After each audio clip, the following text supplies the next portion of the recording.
Hello student. हमने last class में आपको linear equation in one variable जो हमारा सेकंड चैप्टर है उनका मैंने आपको बेसिकली जो इसमें जो आपको इक्वेशन में समझना था वो मैंने आपको पिछली क्लास में आपको बता दिया था। आज हम एक्सरसाइज 2.1 को में स्टार्ट करने वाले हैं। ठीक है, तो जो हमारा क्वेश्चन दिया हुआ एक्सरसाइज 2.1 का, solve the following equation, in equation को हमें सॉल्व करना है।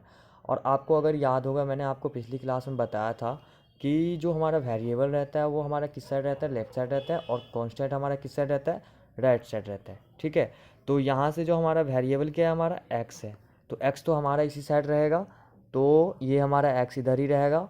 अब ये जो हमारा 7 क्या है, हमारा कांस्टेंट है, और ये 2 हमारा माइनस में है, ये अभी किधर है, लेफ्ट साइड, इसको हमें किधर लाना पड़ेगा, राइट साइड। तो यानी कि ये जो है -2 ये इधर आ जाएगा, इसका साइन क्या हो जाएगा, चेंज हो जाएगा, यानी कि प्लस का क्या हो जाएगा, 2 हो जाएगा। ठीक है, तो देयर फोर यहाँ से x का वैल्यू सिंपली क्या हो गया, 7 में 2 ऐड कर दो आप, कितना हो गया, 9। ठीक है, सेकंड में दिया हुआ है आपको y+3 इक्वल टू 10 दिया हुआ है। अब इसमें देखो, अब y हमारा क्या है, वेरिएबल है, 3 क्या है हमारा, कांस्टेंट है, और 10 हमारा कांस्टेंट है। उसके बाद मैंने आपको क्या बताया था, जो हमारा वेरिएबल होता है उसे हमें किधर रखना है, तो लेफ्ट साइड, और जो कांस्टेंट रहता है उन्हें हमें किधर रखना है, राइट साइड। तो y तो हमारा वेरिएबल पहले से ही और लेफ्ट में है, तो इसको तो y को y ही रहेगा। अब ये टाइम जो हमारा राइट में पहले से उसको लिखते हैं, और ये 3 को हम किधर लाएंगे, राइट साइड, यानी कि ये प्लस में 3 है, इस साइड आएगा तो किस में हो जाएगा, -3। यानी कि देयर फोर y का वैल्यू आपका कितना आ जाएगा, 10 में से 3 माइनस कर दो, कितना आ गया, 7।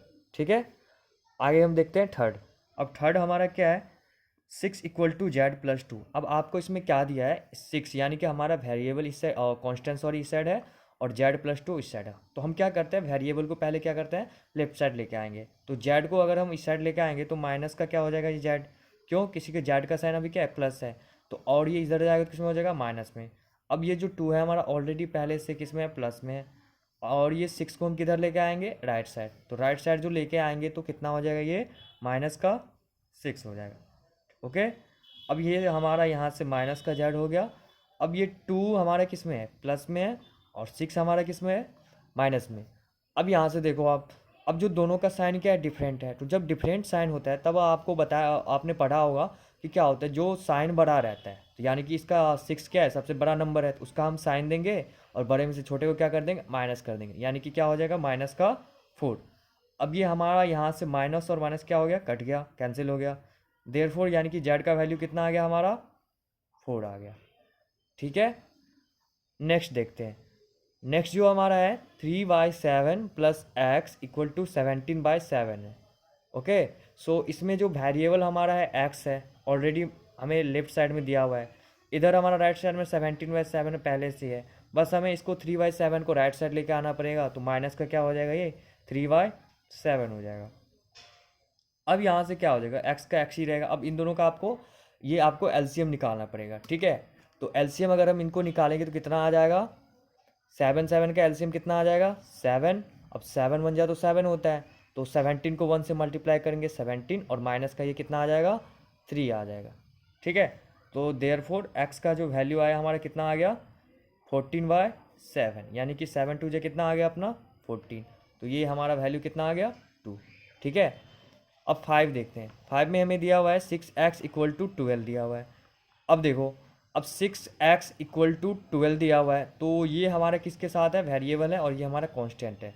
अब इसमें देखो 6x का मतलब आपका क्या हुआ, 6x का मतलब क्या होता है, यानी कि 6 को आप x से मल्टीप्लाई किए थे, और मैंने आपको बताया था जो मल्टीप्लाई होता है वो अगर उस साइड ले जाएंगे तो किस में हो जाएगा, डिवाइड में। ओके, सो यहाँ से x इक्वल टू क्या हो जाएगा, यानी कि 12/6, यानी कि डिवाइड में आ जाएगा, यानी कि there four x equal to कितना हो जाएगा, 6 2 12, यानी कि इसलिए एक्स इक्वल टू कितना वैल्यू आ गया, 2 आ गया। ओके, 6 जो हमारा है वो दिया हुआ है t/5 इक्वल टू 10। इसके बाद मैंने आपको बताया था क्रॉस मल्टीप्लिकेशन मेथड, वो क्या बताया था, यानी कि a/b इक्वल टू c/d रहता है, तो क्रॉस कैसे करते थे, a को हम d से मल्टीप्लाई करते थे, और b को हम किससे, c से मल्टीप्लाई करते थे। ठीक है, तो अब यहाँ से देखो t/5 इक्वल टू 10 है। अब t/5 है इक्वल टू 10 के नीचे में कुछ नहीं है तो कितना है, 1। अब t को हम 1 से मल्टीप्लाई करें तो कितना हो जाएगा, t, और ये 5 को हम किससे मल्टीप्लाई कर देंगे, यानी कि 10 से। यानी कि देयरफॉर टी का वैल्यू हमारा कितना हो गया, 50 हो गया। ठीक है, तो ये हमने 1 से लेकर 6 तक किया। अब हम नेक्स्ट देखते हैं। अब जो हमारा 7 है वो है 2x/3 इक्वल टू 18 है। इसमें भी सेम टू सेम जैसे 6 में किया था वैसे ही करना है। अब 2x/3 है इक्वल टू कितना है हमारा 18। अब 18 के नीचे में तो हमारा कुछ नहीं है, तो कितना है 1 है। अब 2x को हम 1 से कर देंगे तो कितना हो जाएगा 2x रहेगा, और ये 3 को 18 से क्या हो जाएगा मल्टीप्लाई हो जाएगा। आप यहाँ पे सिंपली मल्टीप्लाई करके भी लिख सकते हो, नहीं तो आप इस फॉर्म में भी लिख सकते हो। ठीक है, अब हम क्या करेंगे, ये जो 2x है इसको हम क्या करेंगे, 2 को हम राइट साइड लेके आएंगे, यानी कि जो अभी मल्टीप्लाई में वो किस में आ जाएगा डिवाइड के फॉर्म में, यानी कि 3/18/2। अब ये 2 9 जो हमारा सिंपली कट गया 18। देयरफॉर x इक्वल टू कितना हो गया, यानी कि 3 9 3 जो हमारा 27 आ गया। सो ये हमारा x का वैल्यू आ गया। ठीक है, अब 8 देखते हैं। 8 में हमें दिया हुआ है 1.6 इक्वल टू y/1.5। अब इनमें भी वही करना है, क्रॉस मल्टीप्लिकेशन मेथड, यानी कि 1.6 के नीचे में कुछ नहीं है तो कितना है 1। अब y को 1 से करेंगे तो कितना हो जाएगा y ही होता है, और ये 1.6 मल्टीप्लाई हो जाएगा किससे 1.5 से। ठीक है, देयरफॉर y का वैल्यू आपका कितना हो जाएगा, यानी कि आपको जो वैल्यू आएगा वो 24 आएगा। ठीक है, अब आपको मैं ये जो डेसिमल वाला है इसको मैं सिंपली मल्टीप्लाई करने का एक ट्रिक बता देता हूँ। अब जैसे हमें कोई सा भी डेसिमल में दिया रहेगा, मान लो यहाँ पे 1.6 इंटू में 1.5 है, तो हम इसको क्या करेंगे, थोड़ी देर के लिए डेसिमल नहीं है, ठीक है, सिंपल ये नंबर है। तो सिंपल जो नंबर है तो हम क्या करेंगे 16 को और 15 को क्या कर देंगे मल्टीप्लाई कर देंगे, यानी कि 6 5 जा 30, 5 1 जा 5 और 3 कितना हो जाएगा 8, और ये 16 1 जा 16, तो से ये 0 हो गया, 8 6 14, 1 1 कितना हो गया 2। ये हमारा बेसिकली मल्टीप्लाई कर गया। ठीक है, अब आपको क्या था डेसिमल में, देखो आपके डेसिमल के बाद कितने नंबर थे, इसमें 1 थे और इसमें भी 1 थे, टोटल कितने हो गए 2। अब यहाँ से 2 हम क्या करेंगे, पीछे से हम इसको क्या करेंगे कवर करेंगे, यानी कि 1 और 2, यानी कि डेसिमल कहाँ पे आएगा यहाँ पे, यानी कि इसका हमारा वैल्यू कितना आ गया 2.4 आ गया।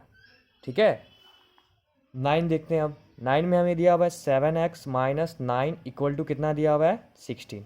अब यहाँ से देखो, अब 7x तो हमारा वेरिएबल है, ये तो इसी साइड रहेगा, और इधर जो हमारा 16 पहले से दिया हुआ था, और 9 को हम इस साइड लाएंगे तो प्लस में क्या हो जाएगा 9 हो जाएगा। ठीक है, और यहाँ से 7x इक्वल टू कितना हो जाएगा 16 में अगर हम 9 ऐड करेंगे तो 25 आएगा। ओके, सो यहाँ से जो हमारा x ये है, अब ये मल्टीप्लाई में है 7, इस साइड लेके आएंगे तो किस में हो जाएगा डिवाइड में, यानी कि देयरफॉर x का जो वैल्यू आएगा वो हमारा कितना आएगा 25/7 आएगा। ठीक है, अब नेक्स्ट देखते हैं। नेक्स्ट जो हमारा है 14y-8 इक्वल टू कितना दिया हुआ है 13 दिया हुआ है। सेम टू सेम आपको तो अब ये बन जाना चाहिए वैसे। अब 14y क्या हमारा वेरिएबल है, तो ये हमारा लेफ्ट साइड में रहेगा, और ये जो है 13, तो 13 हम पहले लिख देते हैं, और ये माइनस का 8 राइट साइड आ जाएगा, तो क्या हो जाएगा ये प्लस का 8 हो जाएगा। ओके, और यहाँ से 14y, अब इन दोनों को जो ऐड करेंगे तो कितना हो जाएगा, यानी कि हमारा 21 आएगा, और y, अब 14 को हम क्या करेंगे राइट साइड ले आएंगे तो डिवाइड में हो जाएगा, यानी कि यहाँ से जो हमारा y का वैल्यू आएगा वो कितना आ जाएगा। अब देखो आप इन दोनों का आप नॉर्मल फॉर्म में भी ला सकते हो, ये क्या होता है 7 3 जा कितना होता है 21, और ये 7 2 जा 14, तो 3/2 आपका ये वैल्यू आ गया y का। ओके, अब 11 में जो हमारा दिया हुआ है वो कितना दिया हुआ है 17 + 6p इक्वल टू कितना दिया हुआ है 9। अब 6p हमारा क्या है वेरिएबल है, तो इसको तो हम इसी साइड रखेंगे। अब 9 हमारा राइट साइड में पहले से है, अब 17 को हम किस साइड ले जाएंगे राइट साइड, तो ये क्या हो जाएगा माइनस का 17। ओके, सो यहाँ से जो हमारा वैल्यू आएगा 6p इक्वल टू कितना हो जाएगा। अब देखो यहाँ पे डिफरेंट साइन है, 17 का क्या है माइनस, और 9 का क्या है अपना प्लस है। अब जब डिफरेंट साइन होता है तब मैंने क्या बताया था आपको, जो नंबर बड़ा होता है, यानी कि इसमें नंबर कौन सा बड़ा है आपका 17, तो जो बड़ा नंबर है उसका हम साइन देंगे, और बड़े में से छोटे को क्या कर देंगे माइनस कर देंगे। तो 17 में से 9 अगर माइनस करेंगे तो कितना आ जाएगा 8 आ जाएगा। तो ये हमारा आंसर इसका कितना आ गया -8 हो गया। अब यहाँ से हमारा p इक्वल टू कितना हो जाएगा -8, और ये 6 इस साइड आएगा, तो यानी कि डिवाइड में, देयरफॉर p का जो वैल्यू आएगा, अब इसको अगर काटोगे आप तो नॉर्मल फॉर्म में लाओगे तो कितना हो जाएगा, ये हो जाएगा 4 2 जा 8, और ये हो जाएगा 3 2 जा 6, यानी कि -4/3 आ जाएगा। ठीक है, अब जो हमारा नेक्स्ट है वो है हमारा x/3 + 1 इक्वल टू 7/15 दिया हुआ है। अब देखो ये हमारा x/3 वेरिएबल है, तो इसको तो हम लेफ्ट साइड रखते हैं, और बाकी सारे कांस्टेंट है, तो जो पहले कांस्टेंट दिया उसको उस साइड ले जाएंगे, 7/15 हो गया, और ये माइनस का क्या हो गया 1 हो गया। ठीक है।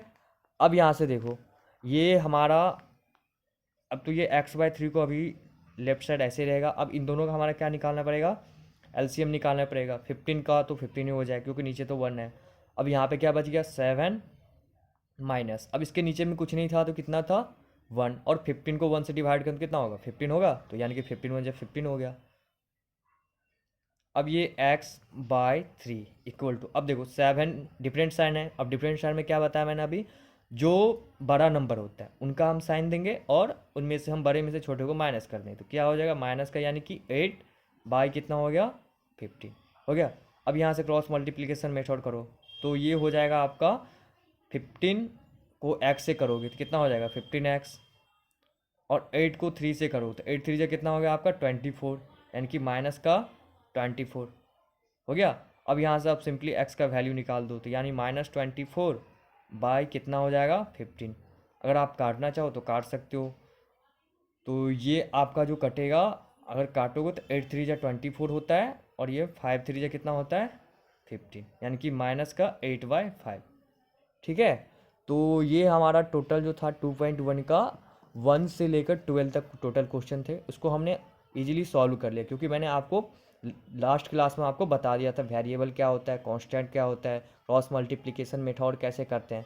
तो आप उससे इजीली क्या कर सकते हो, क्वेश्चन को सॉल्व कर सकते हो। ठीक है।